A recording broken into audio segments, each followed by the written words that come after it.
Equiparação salarial é um tema muito importante, muito relevante para os trabalhadores, e nesse vídeo nós vamos tratar da questão relacionada à equiparação salarial, onde dois trabalhadores que exercem a mesma atividade, a mesma função, não pode ter o pagamento do salário diferente.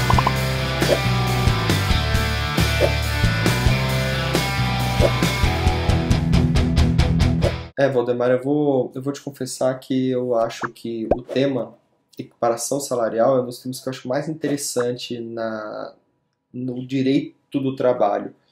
Sabe por que eu acho ele interessante? Porque ele vem de uma situação que aparentemente ela é lógica, né? Pessoas que fazem a mesma coisa, exercem o mesmo trabalho para o mesmo empregador, obviamente elas deveriam ganhar o mesmo valor salarial. É uma questão de lógica, parece lógico. E parece, até certo ponto, desnecessário que conste uma lei positivada, uma lei explícita, que determine essa proibição. Mas não. Hoje no Brasil a gente ainda tem muitas ações sobre equiparação salarial, ainda temos muitas dúvidas sobre o tema e decorre de uma realidade. O que é essa realidade? A realidade é que ainda há uma descompensação salariais por motivos absurdos. Quer um exemplo? Por exemplo, é a questão da mulher, que conforme dados estatísticos, ainda recebe menos que o homem, mesmo exercendo as mesmas funções.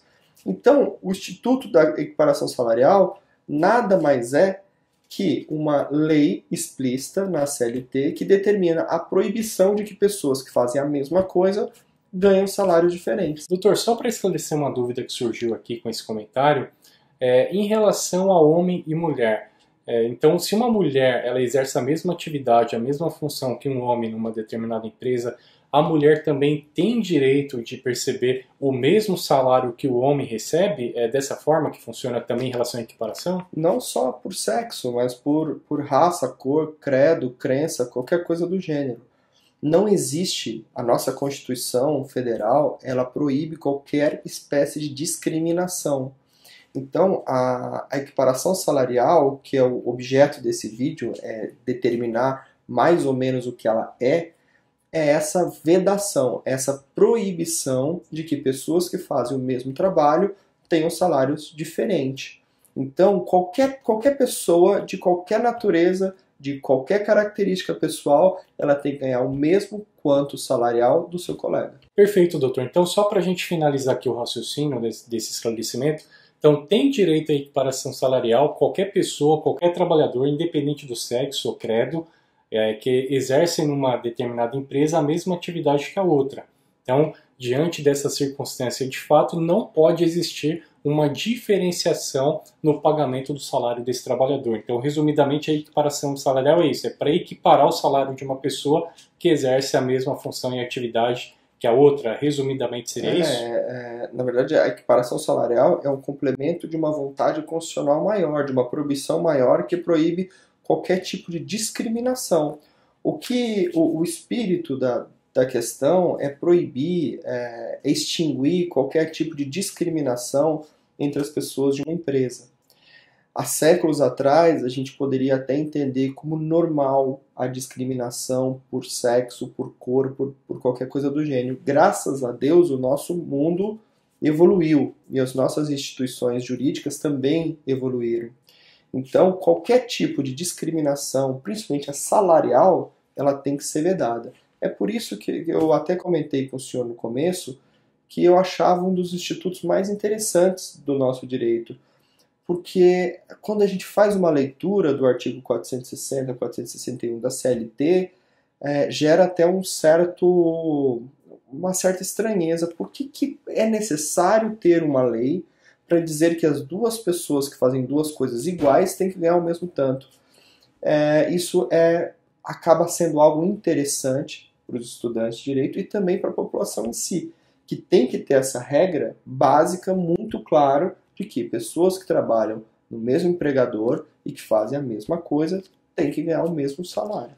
Isso porque, doutor, embora pareça ser óbvio, né, que essa situação tem que ser aplicada e não dependeria necessariamente de uma regra positivada, de um dispositivo legal regulamentando isso, mas principalmente o doutor que atua na área trabalhista, infelizmente é corriqueira a situação de pessoas que se encontram nessa circunstância de exercer a mesma atividade que outra e ainda assim receber uma remuneração menor, né? Como que está essa questão das ações trabalhistas, das questões de fato? Isso tem ocorrido no cotidiano das empresas ou é algo um pouco mais raro de acontecer, doutor? Eu vou te dizer que é estranhamente comum.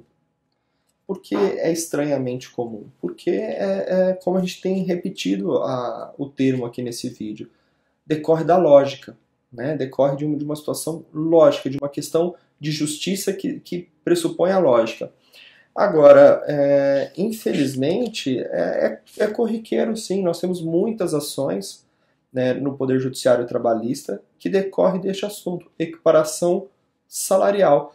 Decorre muitas vezes, Valdemar, e a gente tem que reconhecer isso, não apenas da discriminação, mas da desorganização de algumas empresas, no sentido de que uma pessoa faz a mesma função que a outra, mas acaba que por um descuido de departamento pessoal, a pessoa acaba não equiparando o salário àquelas funções. Então, existe discriminação, mas também existe uma desorganização. Mas respondendo mais objetivamente a sua pergunta, sim, ela ainda é uma matéria muito discutida. Muitas empresas ainda têm se descuidado deste ponto, que é um ponto lógico, é um ponto objetivo da lei e da própria Constituição Federal, que todos devem se atentar. E um dado interessante, eu não tenho nenhum dado estatístico para dizer isto, mas uma situação interessante que eu visualizo na prática é que essa situação de desigualdade salarial, principalmente entre homem e mulher, ela é vista muito em cargos superiores. Quando a gente vê 2 gerentes ou 2 diretores de empresa, por exemplo, um do sexo masculino e um do sexo feminino, exercendo a mesma função, com as mesmas responsabilidades, com as mesmas atividades e tarefas, e com o mesmo grau de responsabilidade para com o todo, e ainda assim ainda existem variações salariais. É por essa situação existir ainda na prática que a lei ainda mantém esse artigo na CLT que veda qualquer tipo de discriminação salarial. Perfeito, doutor. Excelente esclarecimentos. E você que acompanhou o vídeo até aqui, eu quero convidar você a assinar o nosso canal do YouTube. Você pode também acessar o nosso site saberalei.com.br, cadastrar o seu e-mail para receber não só os vídeos, mas também os nossos artigos escritos com periodicidade semanal. Então agradeço aí o conteúdo, doutor, e até uma próxima oportunidade. Obrigado. Existe a possibilidade, então, de mesmo a pessoa que não tem o benefício cessado, ela ingressar com uma ação para que seja transformado o benefício de aposentadoria por invalidez para uma aposentadoria por tempo de serviço? Existe essa possibilidade? E já emenda uma segunda pergunta. É positivo essa transformação? Ela causa mais segurança? Ou ela causa uma diminuição do valor do benefício? Gostaria que o senhor esclarecesse um pouco nessa questão.